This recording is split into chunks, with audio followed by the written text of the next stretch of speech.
Here's Rick Rubin and James Blake live from Shangri-La.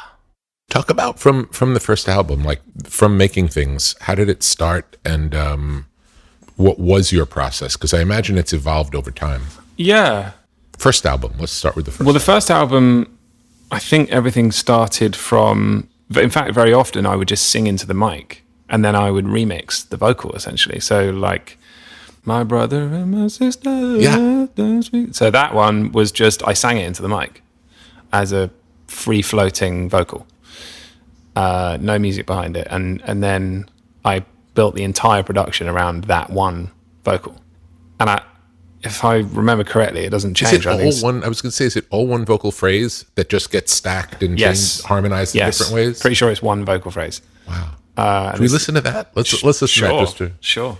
It's on the first album. What's it called now? I don't know titles. I Never Learned to Share is the song. Yeah. Never Learned to Share. Incredible. It's incredible. Thanks, man. It's ridiculous. I was just thinking as I was listening to that, since your first album came out, I've not been introduced to any artist since that I've liked more than you since that time. That's so sweet of you to say. It's the truth. It's Thank you. There's nobody close. Like, it's my favorite music. It's my favorite music. That's an unbelievable accolade and compliment. Thank you. It's unlike anything. It's so original and so musical and so seemingly awkward, yet so musical. It doesn't make sense. Doesn't make sense for it to be as groovy as it is, for the pieces to come together that really seem like they don't fit together. Yeah, they really didn't seem. They really don't seem like they fit just together. Then, it felt like. I mean, I haven't heard that in 6 or 7 years, and it felt really strange. Yeah, like but in the best way. You're surprised by the changes. Yeah. Because no one other than you would have made those changes. I wouldn't even have made those changes now. Yeah. You know, and that's the thing, is that the things that surprise me now are different. Yeah.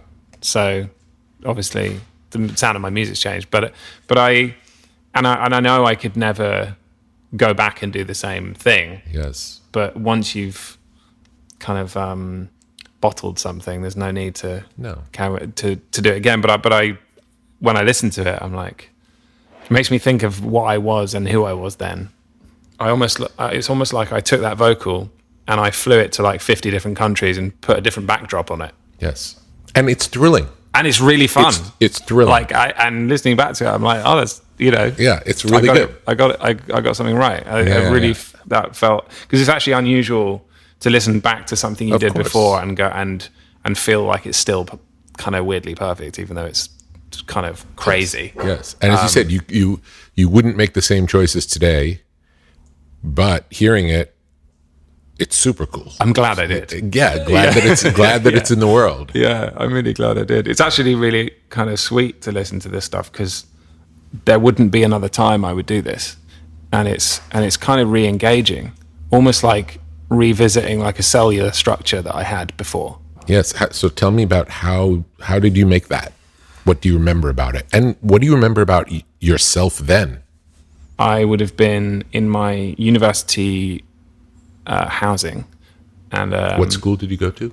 It was Goldsmiths College. And I was incredibly, I would say, reclusive. I would say I was very angry, I think, and very lonely. And I wasn't in a relationship. I'd never been in one. I was super sort of, there was no reason for me really to go out anywhere. So I just stayed in my house. I remember being extremely highly emotional at that time. I was listening to Blue by Joni Mitchell every night before I went to sleep. And I listened to Bon Iver, For Emma, Forever Ago every night. And I would just sleep to that music. And then I'd wake up and I'd feel creative and I'd just make things. I'd make music well into the night.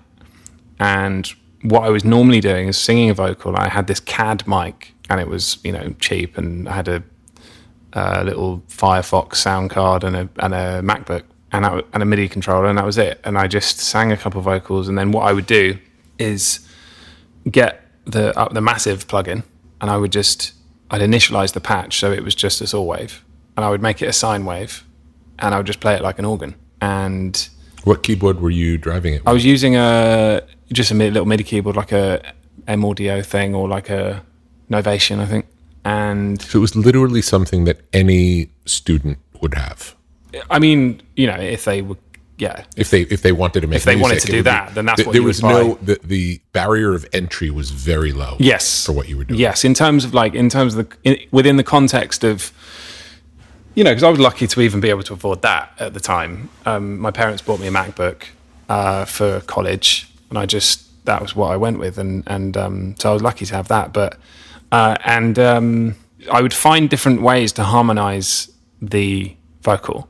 So what ended up becoming sort of my trademark, or even my biggest tool, was what I ended up kind of developing out of necessity, which was to take a melody and to, almost in a sort of Bach or, kind of in a classical type sense, is just take a melody and re-harmonize until I find the thing that feels good.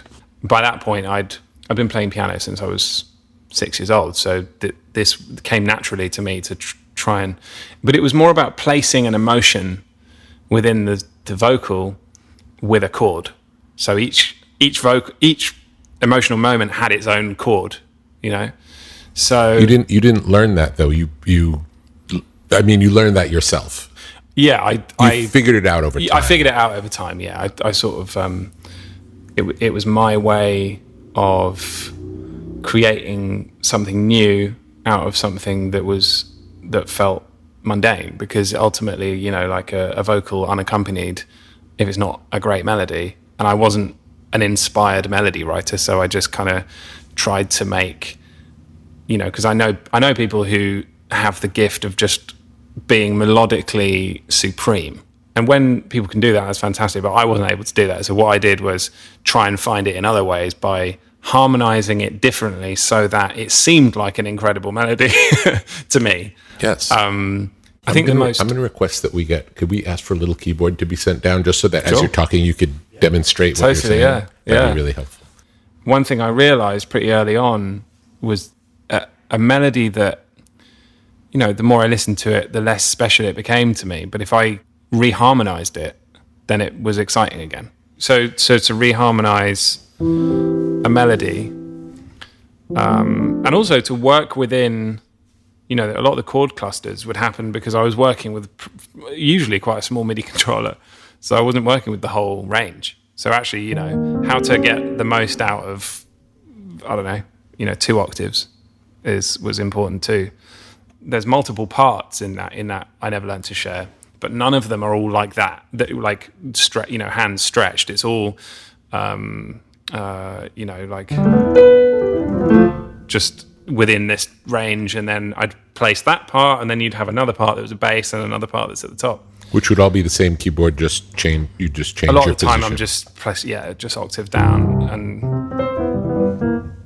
so, but it was a bit big. I think it was a 3 octave. But if I was feeling particularly uninspired, and there was just like a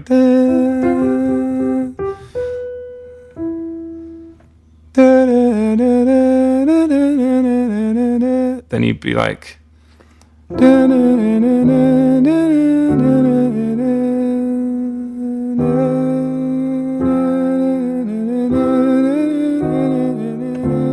just trying to find something that is euphonic, and then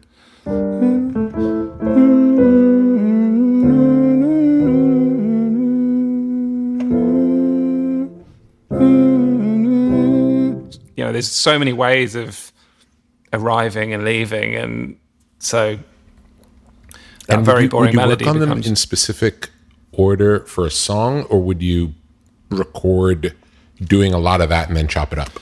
I'd record a lot of that and then I'd sample myself, basically. And that's what happened with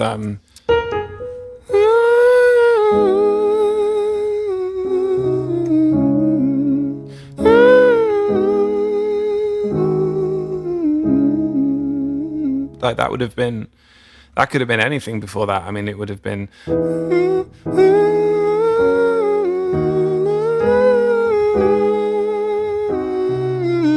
I mean, as soon as you hear it, you're like that, and I remember you being like that. So that's where we went. It's amazing. It's just amazing to see you do that. And I'm glad that you've come to recognize that what you do is not what other people do, so that you can continue to do it. You know, I feel like the more you try to do what anyone else does, the less interesting it's going to be. I've been there, man. I've been there. I've you know, for the years after The Colour in Anything, I was trying to chase the genius of other people, you know, people I've worked with, people who've influenced me, people who have seemed to be, you know, just based on my own down opinion on myself, were just so much high, you know, at a higher level of something that I couldn't do or whatever. And I think I just have to get over that and get through it. And I think, you know, by the time I'd done Assume Form, Assume Form, the reason I decided to make that record wasn't because I needed to make a record. It was because I needed to get away from the idea that I had to write music in a way other than my own. And I finally got sick of waiting for other people, I was working on other projects and other things, and people were wasting my time. And I realized, I had a moment of realization. I'm me.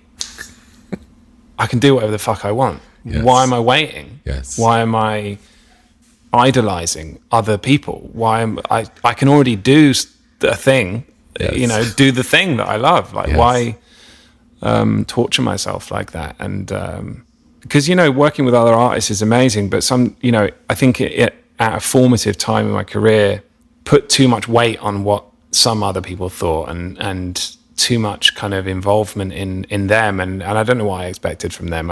Maybe I expected too much or whatever, but I think it was a reflection on where I was at the time. But it ended up throwing me really severely off course musically. And I feel like I'm finding Assume Form and where I'm at now has been me finding my feet and kind of going, fuck everyone else. I'm sure about this, and I'm sure of myself, and I'm comfortable in my skin musically, and the amount of voices that are going on in the back of my head when I'm making music now, I could have not been able to count them before. I mean, it was intense, and it ruined my process for a while. But now it feels relatively quiet in there, and I think it's a big part of why I made this before EP, because I wasn't thinking about, am I going to be judged if I sing over dance music, or, you know, if I combine those two worlds, and I'm not going to be, you know, in my thinking, part of it was, well, there could be some people who think this is a bastardization of dance music, or it's a bastardization of songwriting, or it's you know, are the song structures perfect? Like, I don't know. The point is, songs like I Keep Calling on this EP are kind of like the modern, in a way, that's my modern dance music Neverland Share. It's a weird structure, but it hits it hits a part of me, and it seems somehow solid, even though it seems like it's just about being held together. Honestly, Rick, it's been such a long fucking journey to that feeling, and it's nice to be able to say that to you. Yes, today, I appreciate it. honestly. Let's listen to that song. Yeah, sure. Was the household you grew up in musical? Yeah, I mean, my dad is a musician, and he was always playing music, and, you know, my mum and him, it was, you know, singing in the car and doing 3-part harmonies in the car on the way to, like, going on holiday and stuff like that. So, because we would drive to holiday, I mean, we'd go on holiday to, you know, Wales or the beach. And when I say the beach, it's really just a kind of a gallery of rocks in England, but that's what we call the beach. So on the way down, we'd go camping in Pembrokeshire or something. I actually saw a bunch of, like, UFOs. There's the thing called the Pembrokeshire Triangle, which is a bit like the Bermuda Triangle, except a lot less cool. And we went there quite a bit, and we'd go camping, and I sort of learned how to sing, really, in a way, through doing that. I learned how to harmonize, especially how to slot in between two other notes, or how to follow a top line, or how, you know, those things really came from my parents. What would be the songs that you would sing in the car? God, I can't remember. Isn't She Lovely? I can't really remember it. Maybe Stevie Wonder songs, or Sitting on the Dock of the Bay, or some Crosby, Stills and Nash songs. I remember like Our House was one that we used to sing a lot. And would those be the songs that would be playing in your house, like that your parents would be listening and so to? they'd sing it in the car on the way down, and or maybe it would be Happy Birthday. Like every year to this day, my parents will call me and sing Happy Birthday in harmony. Beautiful. Like it's just what they do, and the only drawback is that they can't have a third, because otherwise I'd be singing Happy Birthday to myself. But that is a very cute thing that they do. And you said you started playing piano when you were 6. Did you take formal lessons? I did lessons from around that age. My dad asked me if I wanted to play a guitar or piano or anything, and I said I'll play guitar, and he was like, "Well, I can teach you that, so pick something else." And I started piano lessons, and I never really looked back. And also, I don't think me and my dad were compatible as a student-teacher relationship. I think we were better as just, father-son. So. And did you learn classical music? Yeah, I did all the grade. I did grade 8 or whatever, and I could have carried on and done my diploma and etc. But I didn't. I just sort of ended with that and said goodbye to the academic side of music, because I just wasn't that interested. But it did give me a great backbone. But and I wasn't a very good sight reader. So if you don't develop sight reading very well, then it's hard to want to approach a new piece of classical music with sheet music, because the journey to getting to just playing some fucking notes is so hard if you're not good at that. That I gave up, and I just wanted to improvise. And the whole time I'd just been learning to improvise myself. So it would go, James, do your practice. I go downstairs, play for, I try and learn this piece for, 15 minutes, and I'd give up, and then I'd just improvise for 45 minutes. And so they could see that I was just way more inclined and way more excited about improvising. And that's kind of what I've based my career on, really, is improvising. I've always just improvised and then edited. Would you always improvise solo, or might you put on a piece of music and play along and improvise? There was this funny, embarrassing moment. I was playing with these kids up the street. We were playing tennis regularly, and I became friends with one of them. And we lived 4 doors down from them, and so I could see their garden, because we live in these like semi-detached houses and terraced houses in England. So from my bedroom I could see over the fences, and he was in his garden. I remember I would play to records every night. So I'd come home from school and I'd just set up, I'd put a CD on, and I'd just play piano and sing to the records with a mic. This was by the time I was like 14, 15. And I think I was playing I was playing records that kids my age thought were really sad, as in were really completely uncool. Yeah. What's the song? It's an amazing song, Whitney Houston song. The children are a future. Teach them well, let them lead the way. That song, unbelievable song. But anyway, so I'm belting this song at top of my voice, playing like a electronic, like 80s. Rhodes type sound, like MIDI Rhodes, and then I hear a bunch of kids laughing, and they're going, I can't remember what they were saying, but they were basically heckling me from four like houses away.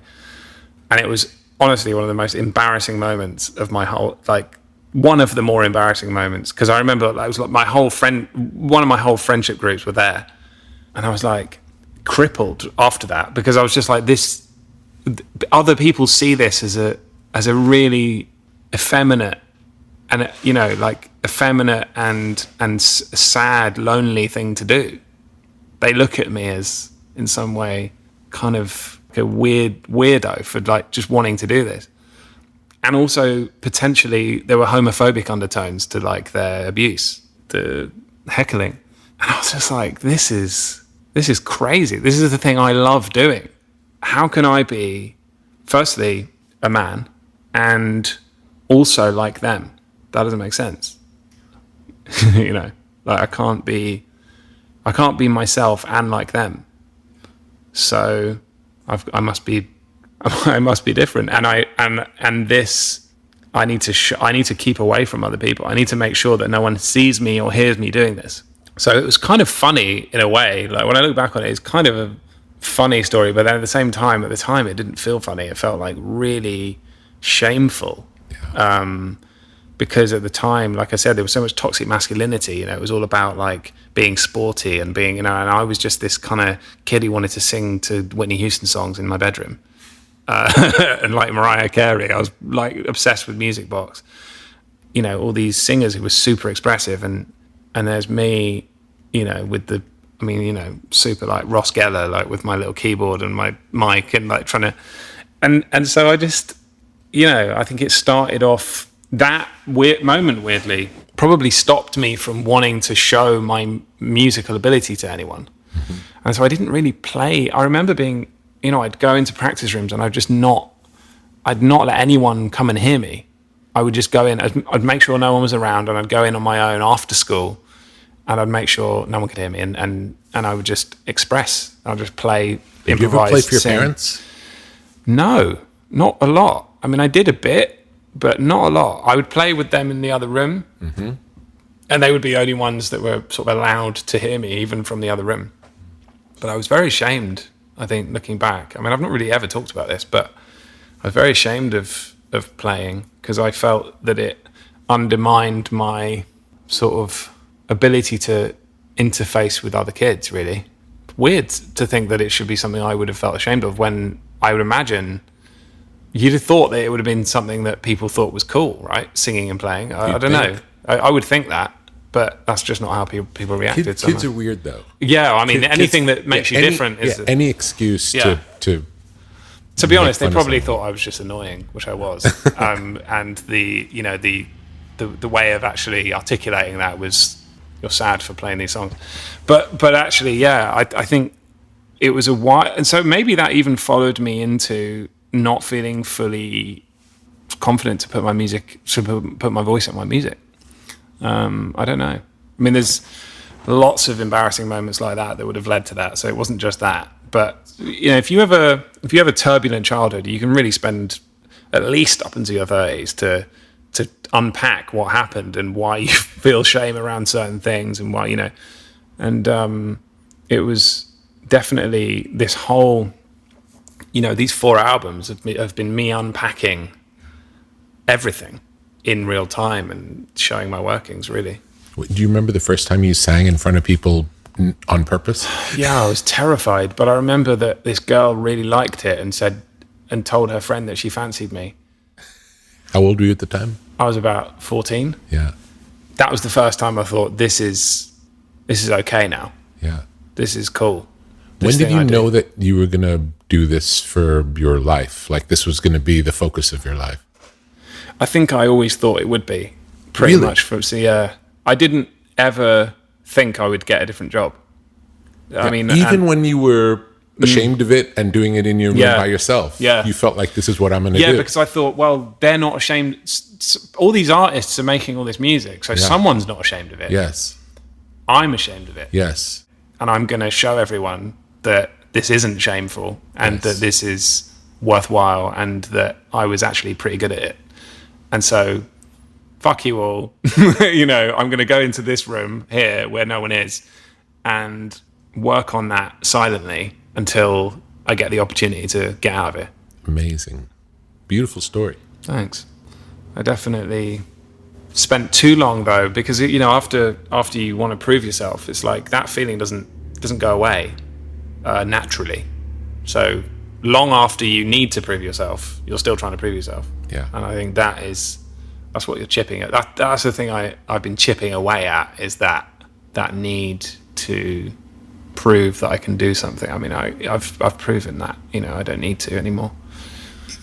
While you don't need to do that anymore, if it's driving you making great music, it's worth the price. Yeah, in a way, yeah. I've debated that with myself over the years of you know, where was the music worth the pain? And there have been times when I've said no, and I would have taken it all back. Wow. Fully. Yeah, because I think, you know, until you develop who you are outside of music, and you develop your sort of raison d'etre outside of it, then it can feel that when it's taken away, it removes your purpose as a human being. So therefore, you might as well not be here. And that's where I got to during the Colour in Anything. Almost, before I came here, that's where I was, because I thought, well, if I can't do this, then what can I do? Yeah. What's the point in me being here? There's no point. Which is obviously a very unhealthy thought, but it was because I hadn't worked on any of my relationships or my friendships or myself. I'd only worked on music at that point. So it was like, well, if this thing isn't working and I've got a block on this, then I'm fucked. And I was fucked. And so from the point of being fucked, it was a long road to unfucking myself, as Russell Brand would put it. How would you describe the difference from the first album to the second album? From the first to the second, well, the second had more pressure on it by quite a long stretch, and I don't shy away from pressure. But the song, the first time you had to deal with it, though, really, that was the first. So I kind of didn't really understand it in a way.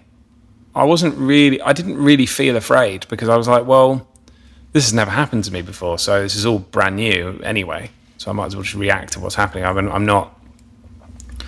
wasn't consumed yet with what people thought of me, because I was doing well, and I thought, well, I'll just continue doing that, right? And people will like it again. So I did, but the song for that record, i.e. Retrograde, didn't really come to me until probably the second from last thing I wrote in a 3-year period. It actually was touch and go, really, because if that song hadn't been on the record, I don't think people would have bought it. It was by far and away the standout song in terms of people's. I think people bought it because they liked the first album. Yes. But then Retrograde was the one that they talked about. Right, and had that not been on there, I think it would have been harder to convince people that I'd evolved and that I was getting better at my craft, because I think the rest of it is it's more put together than the first one, but it's like, I think some of that album is caught in a middle ground between complete collage and song. So, it needed that song with a real backbone. Even though it's not a conventional structure, it needed that song with a real backbone to pop out and grab people. So, but yeah, I think that's by that time I'd been in my first relationship as well, which changed things, and I had more to write about. I wasn't just writing about being a lonely virgin anymore, and there was some level of accountability from that as well, just starting to realize that I actually affect other people and they affect me. Yeah, I would say even the songs rooted in collage I think it's such a big part of what you do that a good collage from you is every bit as compelling as someone else's good song. Oh, that's nice to hear. Yeah, I think it's really, I think that's your mastery is of that.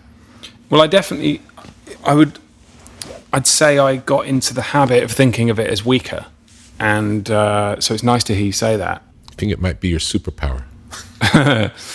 Well, I think it's the superpower I didn't want. Yeah.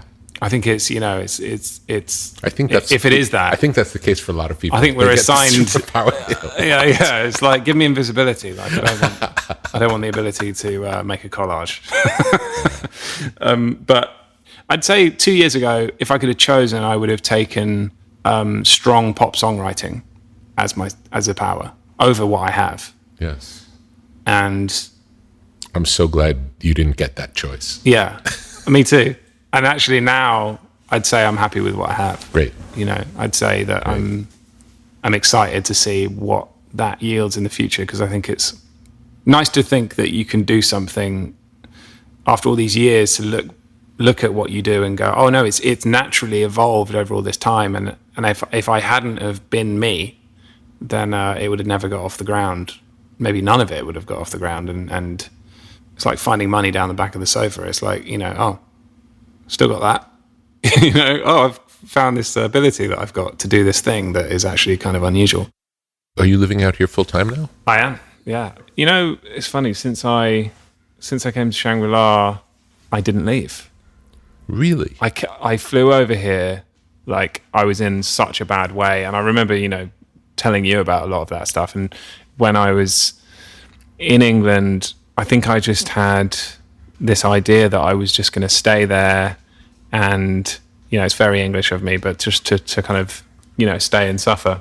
Yeah. And Jameela sort of put me on a plane, basically. Fantastic. And because she was already going, and I was like, yeah, I'll come with you. But she'd been in LA, and I was staying in England and just getting stuck, essentially. And then she brought me over, and the first thing I did was come here, pretty much. And she came and stayed with me, and we basically fell in love here. So that moment, those like 4 months were like, you know, for us, kind of like a summer holiday thing. And, you know, it was up and down, but ultimately we may not have had that time again, because, you know, after I left Shangri-La, she ended up getting really busy and I got really busy. And so it was really formative being here. Amazing. And I didn't pack much stuff. I just came here, and then I was like, I realized I'm not going back. It was a moment of real clarity. I was like, I don't know if I'm ever going to live there again. Yeah. It's interesting. And I want to just fly my stuff over. Like, I don't even want to go back to get it. It's interesting when it hits you. Yeah. The reality of, oh, I'm not going back. Yeah. I can remember, you talked about ups and downs, and I can remember there was one time when there was something going on relationship-wise that was heavy, and we watched that video about nonviolent communication. I remember it really reached you. It was huge. That moment was huge. And I wanted to thank you, actually, in person, because I haven't really, you know, things have gone in so many different directions for the both of us, but we haven't really seen each other since those sessions.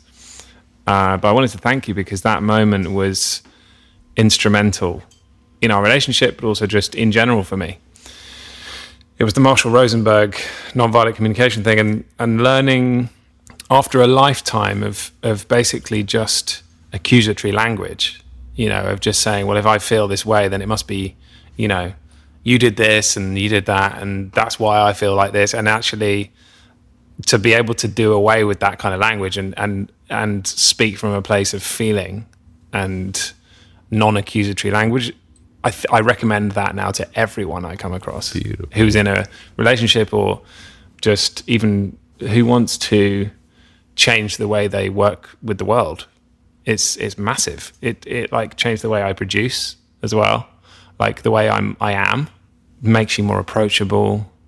You can roll with the punches much easier. Things tend not to go sour. Relationships that, you know, with people who are more like that are much more likely to work, because you can come to a middle ground. And so, I mean, yeah, not only did it fix that particular problem at the time in my relationship, but also just had so many knock-on effects. So thank you. Fantastic. I've done a lot of growing up. And I think actually the Color in Anything, the record we worked on together, was so much a coming of age record, really.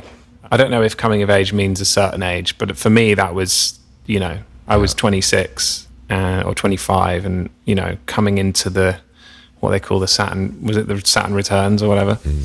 And yeah, it was I mean, that is a complex album. It's a dense kind of forest in my mind. When I look back at that music, I do a little bit feel sorry for you for having had to sit while I, you know, I mean, have you ever watched The Crystal Maze?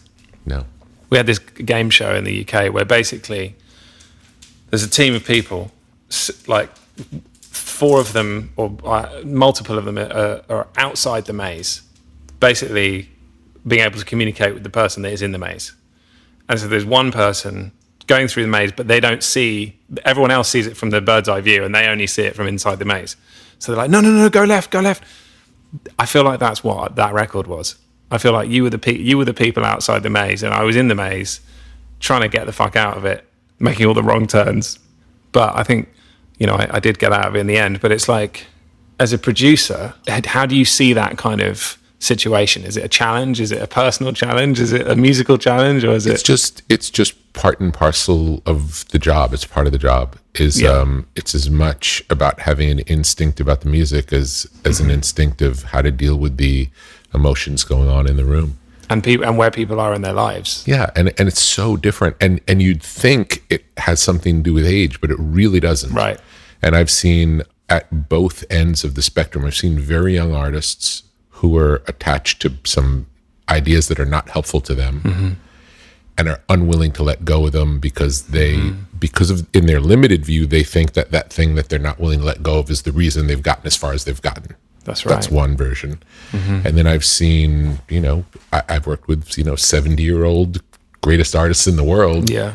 And they still seem lost. It's unbelievable at both ends. But then you meet people who are just completely comfortable with themselves, comfortable with the process. There's no rules. It really is different everyone, and you must get it. You get to work with a lot of people, and you see it's completely different every time. It is, and I noticed that when as a producer, I think with my producer hat on, coming to work at Shangri-La and working with you was huge for learning how to adapt to those situations, because I'd put someone in that situation myself. Like I can look back on moments of coming into the studio and just not wanting to work. We were here for months, so there were days when I just couldn't work. I was just catatonic almost, like I could barely even speak. Most people can hide that if they're only going to the studio for like a day or two, few sessions in a week. But when you're going through something and you're just going in every day and you're staying at the studio, then you can't really hide it as well. It's like being in Big Brother or something, like a reality TV show. It's like you can hold up the facade for a while, but at some point, everybody's seeing you every day, like all the engineers, the assistants, like at some point you break.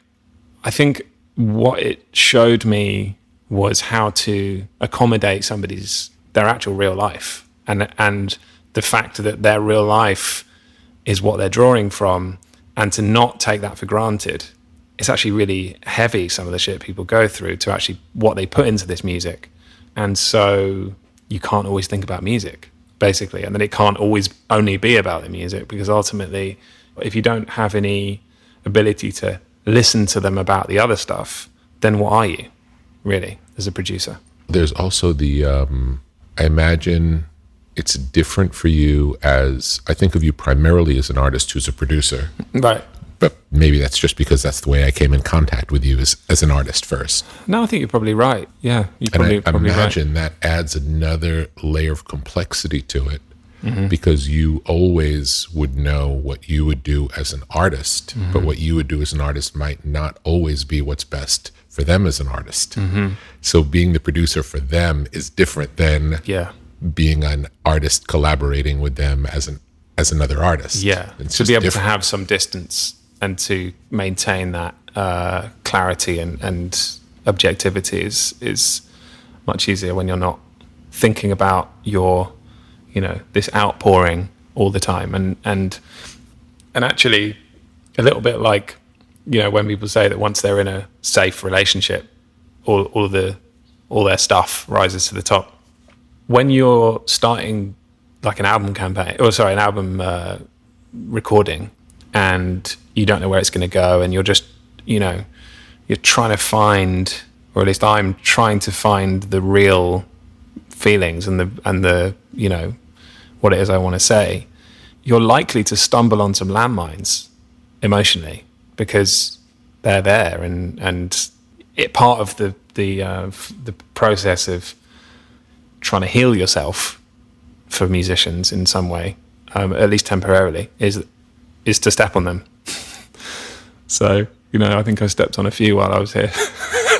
That's why it's so therapeutic. Yeah. The process of making music is so healing, both for the person making the music and for the listener. Yeah. There's something inherent in it. Even when someone's singing about something terribly painful and there's no resolution in the song, that has a healing feeling for someone who's also feeling that, because you resonate on a human level of, I'm not alone. Yeah. Like this is a real, Yeah. we're in this together, even though we don't know each other. Yeah, that's right.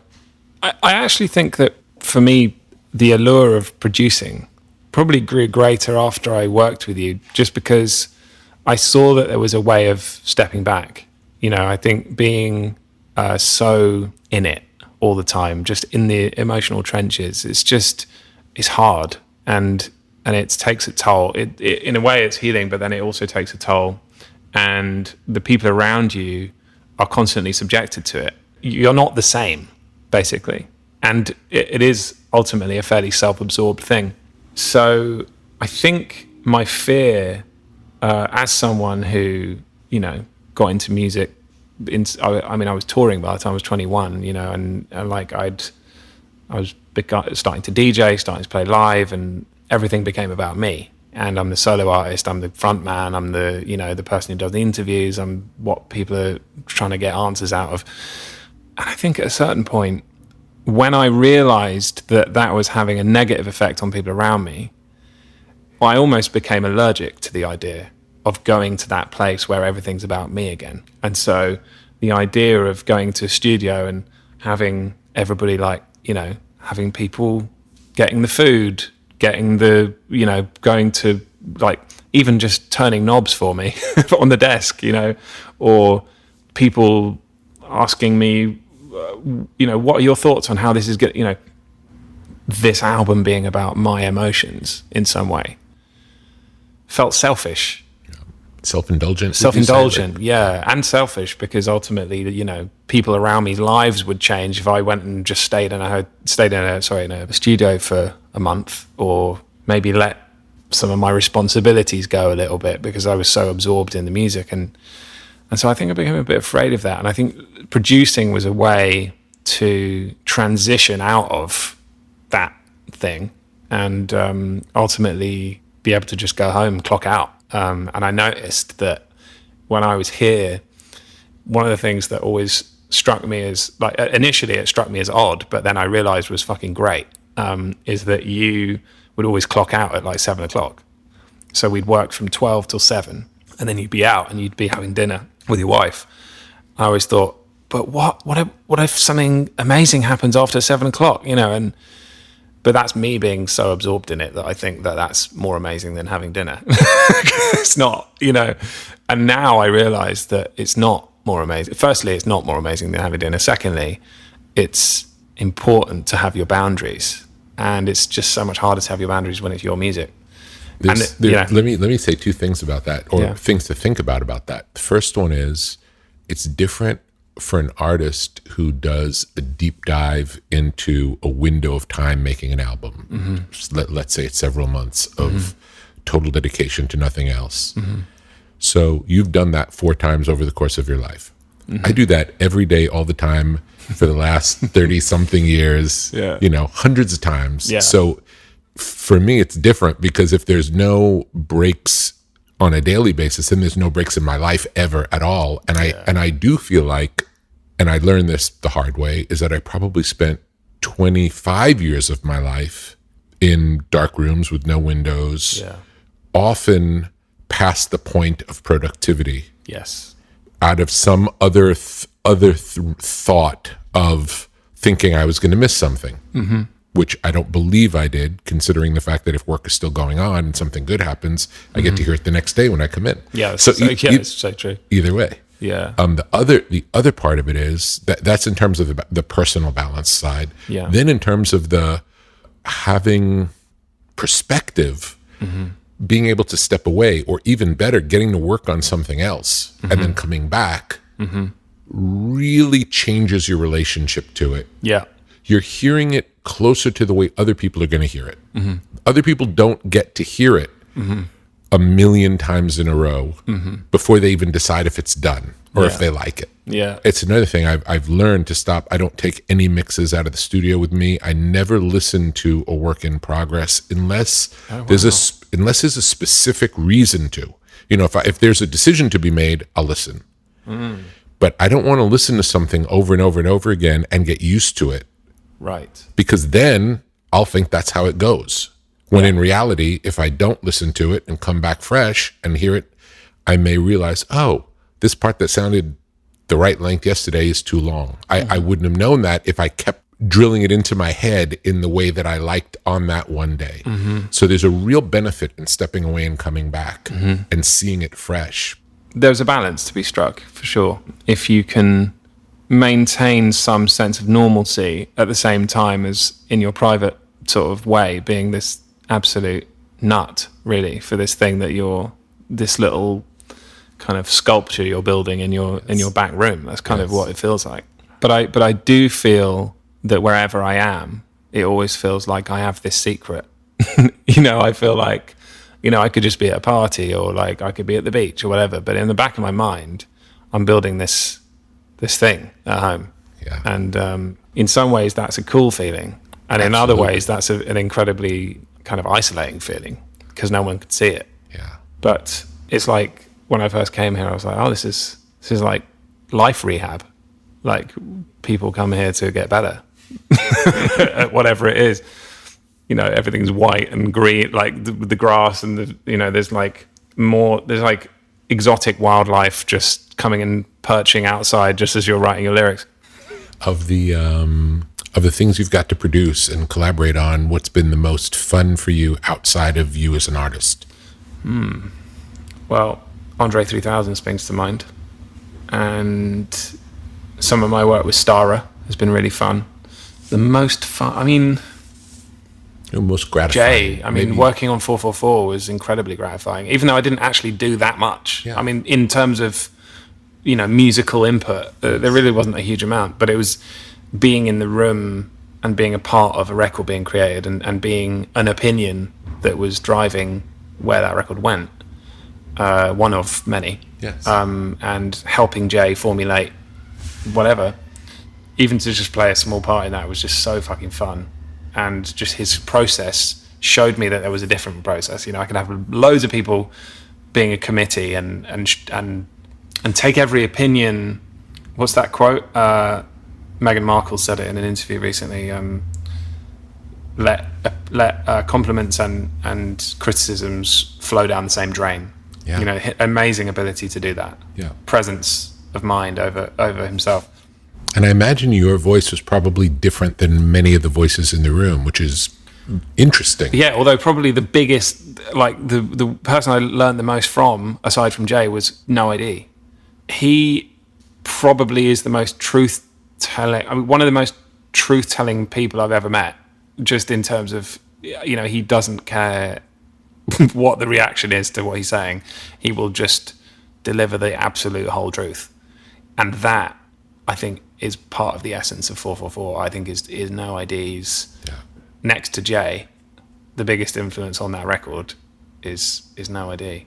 Yeah, it's so helpful when someone will really reflect reality back. Yeah, at the cost potentially of upsetting the person they're working with. Absolutely. It's a difficult road to walk. Yeah. But it's really what's necessary. And the reason so many successful artists work over time tend to diminish is because the voices around them just start so true nodding yes instead of... We know examples of that happening right now, that it's tough to watch when you love someone's music, but that is the way it is. It takes an immense strength of character to allow dissident voices into your session, and mine happens to be in my relationship, which is very useful. Someone who'll just be like, no, I can't, that's not hitting, or that's, keeps you grounded. Well, yeah, and or just the encouragement of your authentic self. Yes. Tell me about the covers you're working on. Well, I've done this dancehall EP, and the next thing is that I'm going to be releasing kind of studio versions of some of the covers I released over the year. When I say released, I just played them on a whim on IG Live streams, and then and then I look back and go, oh no, that actually, I made slightly made that on my own, so I'm going to put that on this EP. Nice. It started as just an opportunity to play music live. Because I didn't have enough songs that I wanted to play at the piano, because, a lot of music stems from production exercises in a lot of ways. So taking some of those back to the keyboard doesn't always work as a piano song. So I was like, well, then I put out a request to fans saying like, what do you want me to hear? So what do you want me to cover? And got overwhelmed with responses, read through literally all of them, and it was thousands. And genre-wise, what were the things that were sent to you? Like, what was the spectrum? I mean, literally everything. No, there wasn't. In terms of recorded songs, there was every genre. But the ones I ended up picking out were just Nirvana, Stevie Wonder. I mean, they were like the heavy hitters, really, of songwriting. Because really, I was listening for the DNA of the songs, and could I actually perform them? And I think I'm attracted to the same. When I say same, I mean I'm attracted to pop music. Yeah, that's what my natural disposition is, to listen to the best pop music. And I think the best pop music ever written: the Beatles, Nirvana, Billie Eilish. Some of those songs, Stevie Wonder, Frank Ocean, Radiohead, Bill Withers. I mean, it's like A-Team, isn't it? Yeah. So, talk about how the live show came together. It's some of the best live performances I've ever seen. Thank you. Have been thanks to you. Yeah, thanks for coming to our shows. Yeah. Tell me, how did it come to, coming from a DJ background, I would not guess that the show that you do would be the show that you do. Right, because it's not got any backing tracks or any syncing or anything like that. A lot of reasons. Right. A lot of reasons. It's very specific. What I've seen is a very specific thing. I don't know anyone else who does what you and your group do. Yeah, we started noticing those little SPD pads. It's like a little Roland pad that you can hit, that you can put samples on it, basically like an MPC, but for drummers. And I remember we started using that, and then like a couple of years later, I started seeing all these other bands with with this little drum thing, which is a small thing, but that's how we got away from the computer. Is how we got away from Ableton, from syncing, from MIDI clicks, from having to be dependent on the pulse of a computer, basically. Because as soon as that happened, we tried it, but as soon as it happened, Ben just didn't feel the same, and like none of our music sounded the same, even though it was different to the records. Like probably what would have been most faithful to records was playing to a MIDI click with Ben with headphones, but it didn't feel. I'd done a lot of jamming in bands before. I played in a lot of different bands before I started making music, just like in pubs or at school or cover bands, like just stuff, like circuit stuff. Just learning to blend in with other musicians, like how to not always be soloing, how to sometimes hold it down keyboard wise. It's like learning lead or rhythm guitar. And I knew I wanted to play like a band. And actually me, Ben and Rob had been in a band at school. So I knew what it felt like to play with Ben and Rob where we weren't tied to anything. So suddenly it just felt like being in straitjackets. So we just got away. I was militant about anything if there were other apps on this thing, it wasn't allowed on stage. Like if you could email on it, you're not having it on stage.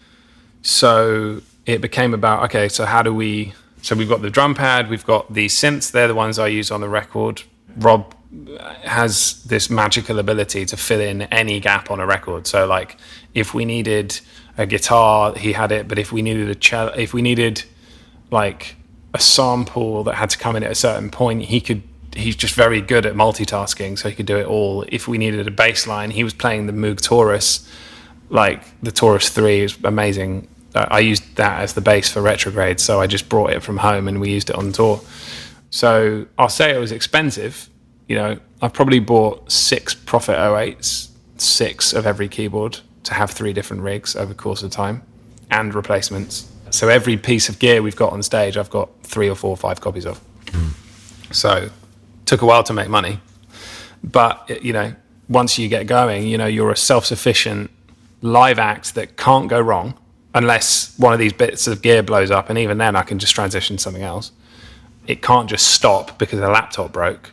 That's the other thing, is that we were proof, like we were completely watertight when it came to we can react to anything that goes wrong, but a computer can't. Yes. And there's nothing worse. And I've been on stage when a laptop fails, and there's nothing worse than just three nerds standing over a laptop screen wondering why the music's not coming out. Like it's just the worst image. So I just went for that. So, but yeah, like in terms of how we developed the show, it was like divvying out parts, really. It was like, okay, so who can play what? And we've got three of us, and if we can't play everything, then we just won't play everything. And maybe the sound guy can do a couple of delays, but that's about it. So we kind of treated it like a dub band in a way. Like, you've got sort of, our sound guy had to be Scientist or King Tubby, and we were the band. Yeah. Having seen you live and so loving the albums, once I saw you live, it sounded like the albums were the demos for the live show. That's what it sounds like. And I remember you saying, why don't you just record the next album live? Because it takes on this whole other thing that's incredible when it's played live. Just like the added human element. Well, it's all the elements are human rather than just one. Yes. Right. But Or the two. added human element of the interaction of rhythm. Yeah. Do you know what I'm saying? It's like a conversation rather than Yes. Completely. Yes. Yeah. And it has a different life to it that is thrilling. Now, I don't know if that's only because I know the computer version that hearing it released from the straitjacket is so thrilling. Yeah. I'm not sure. But I know that because Yeah. I've never heard, I don't think I've ever heard any of the music live before hearing the record. So do you know what I'm saying? Right. So I don't know. But I will say, knowing the record, seeing it live, it's only better. It's funny because a lot of things, there are some songs that I feel don't get better, and we just choose the ones that do. Yeah. And a lot of bands just have to play the songs that don't translate that well live, or because they're the big songs, or that we've been lucky, and also sometimes we just play the ones that don't translate that well, and we've not always made the right choices with songs. But I think I feel quite lucky in a way. I would like to record an album where it's just me, Ben, and Rob playing the songs I've written. Obviously, that'll be a much longer process because you've got to write the song, write the album, then learn it, then play it, and then produce that. Yes. And at the time when we were doing Color and Anything, I remember you suggesting it, and I was just like, I don't actually have time. I don't think I've got the headspace to be able to do that. I don't have the time, potentially the money, because, it's not cheap. And then also, I don't have any life force left. Like, I just was like drained. Yes. I felt like I was dying. Like, I couldn't I will say do it. someday I hope we get to do that. Yeah, someday. I would, seriously, the way to do it is to essentially finish the album. Yeah. You would do exactly the same thing. What you do now is you finish an album, and then you decide how you're going to play it live, and then you play it live. Right. The only difference will be when the record comes out. Exactly. But the process will be exactly the same. Everything will be so exactly the same. And to have that presence of mind to be like, that's going to be the way it goes, then yes. But I think at a time when you're becoming attached to all these demos, all these songs, yes, and the way they're produced and the way they sound and the way they hit, and it's like, I was just becoming so attached to the production of these things that I couldn't allow. But then the other thing is that I quite enjoyed the fresh lease of life it gets when it becomes a live adaptation. Absolutely. I quite enjoyed having this thing at home that sounds like that, and then being able to take this very organic thing on the road and it feeling different and it being a surprise to people rather than it just sounding note for note the same thing as they've just heard at home. Do you ever learn anything about the songs when you play them live? Does your relationship to the music change? And I sing them differently, and actually I sing the melodies slightly differently live, but it's funny how we adapt. Like sometimes it'll even be an improvisation one night that you get used to, and then you just start doing it that way, and then you just think that's how it goes. Yeah, it's like a lie that I started to believe, and that's great. That's kind of fine as well, because ultimately, sometimes when you hear a musician sing a song like a Tom York or whatever, and you're like, I know this record inside out, so when he sings it, it's gonna have to chime in with the exact thing that I've got in my mind, and when they sing it differently. Could be just because they've almost Chinese whispered themselves over the course of 2 tours, and now it sounds like this. And it's nice to see the iterations of these songs over the years and how musicians re-identify with the songs. And, it's like Joni Mitchell, she actually came to see us at the Troubadour, which I probably told you about before, Yes. but it was an unbelievable moment. And I remember her telling me that when she originally wrote Case of You, she didn't know how to tell the story, even though she had told the story in the lyrics and on the record. But she told me that as she got older, she became a better storyteller in her delivery. And she now knew the correct emotion behind the things she'd written, almost like it was disembodied of that in its first incarnation. But as she got older, it was imbued with real depth and just Beautiful. Emotion. And I think that's happened in some ways to some of the songs I've written, where I've realized their meaning way after I wrote them. Maybe because when you're writing them, it's coming more from the subconscious. So it's almost like a dream that you can reflect on later. Like the time you wake up from a dream, it just seems like surreal. But if you look back years later, it's like, oh, that meant, I know exactly what that meant. Exactly, yeah, there's that. And also I think maybe that it's an intellectualization in the moment. Unless you were just freestyling lyrics straight from the subconscious, it would be difficult to not premeditate these lyrics. I mean, they are by definition premeditated. So, there's a sense that you've intellectualized what you feel, and therefore there is a natural disembodiment from the feeling to the lyric in your explanation of it. It may not always be perfect, and that is our job in a way, is to articulate. But then later on, once you know the lyrics, they're in you, and you'll never forget them, they're muscle memory, then the feeling can come through them much easier.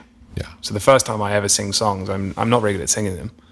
They don't come out feeling integral or authentic. It's when I've sung them for a couple of years or even 10 years, that's when you're like, oh, he's now a conduit. Those lyrics are a conduit for what's going on. Beautiful. Thank you so much for doing this. Yeah, I mean, it's absolutely my pleasure. I honestly, seeing you again and actually in the place where we recorded Colour in Anything, I have been having almost honestly, it's so pivotal for me to come back here again and where my relationship started, where my album was made, where I went through all those changes, and in front of you and with in some ways with your guidance and with what's happened since. It's so big for me to come back here, and it feels so good. And I think it's almost felt like therapy. It's just unlocked a couple of little like, oh yeah, and then that, and then and then I've been talking a lot, but it's because I've been almost piecing together memories and going, oh, this is really important. Beautiful. I'm so happy to be on the journey with you. Thanks for having me on. Yeah. Thanks to James Blake for sharing so much of his journey and creative process with Rick. You can hear all of our favorite James Blake songs on a playlist at brokenrecordpodcast.com, along with the original songs that he covered on his new EP. And be sure to subscribe to our YouTube channel at youtube.com/brokenrecordpodcast, where you can find extended cuts of our new and old episodes. Broken Record is produced with help from Leah Rose, Jason Gambrell, Martin Gonzalez, Eric Sandler, and is executive produced by Mia Lobel. Broken Record is a production of Pushkin Industries, and if you like Broken Record, please remember to share, rate, and review our show on your podcast app. Our theme music's by Kenny Beats. I'm Justin Richmond. Peace.